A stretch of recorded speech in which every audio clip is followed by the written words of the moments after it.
Day 6 of developing 60 days time management பற்றி தான் பேச போகிறோம். எனக்கு டைம் இல்லை அப்படின்னு சொல்கிற ஒரு ஹேபிட்டை ஃபஸ்ட்டு தயவு செஞ்சு ஸ்டாப் பண்ணுங்க.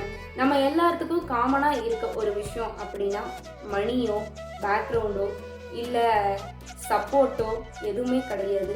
எல்லாத்துக்கும் காமனாக இருக்க ஒரு விஷயம் 24 ஹவர்ஸ் தான். டைம் இல்லை, நாளைக்கு பண்ணுறேன், அப்புறம் பண்ணுறேன் அப்படின்னு போஸ்ட்பான் பண்ணுற ஹேபிட்டை தயவு செஞ்சு அவாய்ட் பண்ணுங்கள். ஆஃபீஸ் ஆர் காலேஜுக்கு லேட்டாக போகிறது எவ்வளோ தப்போ அதே மாதிரி ரொம்ப நேரத்துலேயே போகிறது, அதாவது ஓவர் பஞ்சுவாலிட்டி அப்படிங்கிறதும் தப்பு தான். பஞ்சுவாலிட்டி அப்படிங்கிறது வந்து ஹெல்த்தி, இதே ஓவர் பஞ்சுவாலிட்டி அப்படிங்கிறது வந்து அன்ஹெல்த்தி. பஞ்சுவாலிட்டி அப்படின்னா கரெக்ட் டைமுக்கு கரெக்ட் பிளேஸில் இருக்கிறது, 5 to 10 minutes பிஃபோராக இருக்குது அப்படின்னா ஓகே.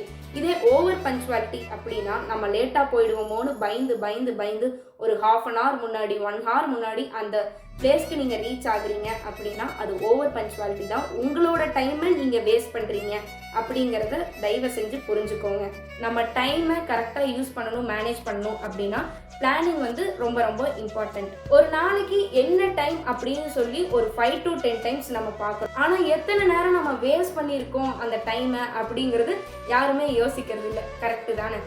டைமை கரெக்டாக யூஸ் பண்ணுங்கள், மேனேஜ் பண்ணுங்கள் அப்படின்னு சொல்கிறது வந்து நீங்கள் ஒர்க் பண்ணிக்கிட்டே இருக்கணும் அண்ட் கரியர் ஆர் ஃப்யூச்சருக்காக வந்து நீங்கள் ஓடிக்கிட்டே இருக்கணும் அப்படின்னு நான் மீன் பண்ணல. உங்கள் பாடி அண்ட் மைண்டுக்கு வந்து ரிலாக்ஸேஷன் அண்ட் ரெஸ்ட்டு தேவைப்பட்டுச்சு அப்படின்னா தாராளமாக எடுத்துக்கோங்க, தப்பே கிடையாது. பட் ரெஸ்ட் அப்படிங்கிற பேரில் ரெஸ்பான்சிபிலிட்டியில் இருந்து நம்ம எஸ்கேப் ஆகக்கூடாது. டைம் மேனேஜ்மெண்ட் அப்படிங்கிறது வந்து டைம் மேனேஜ் பண்ணுறது மட்டும் கிடையாது, it's about managing priorities also. யோசிச்சு பாருங்க. அண்ட் நாளைக்கு இன்னும் சூப்பரான ஒரு டாப்பிக்கோட வரேன். அது வரைக்கும் stay tune and this is VJ பட்டு.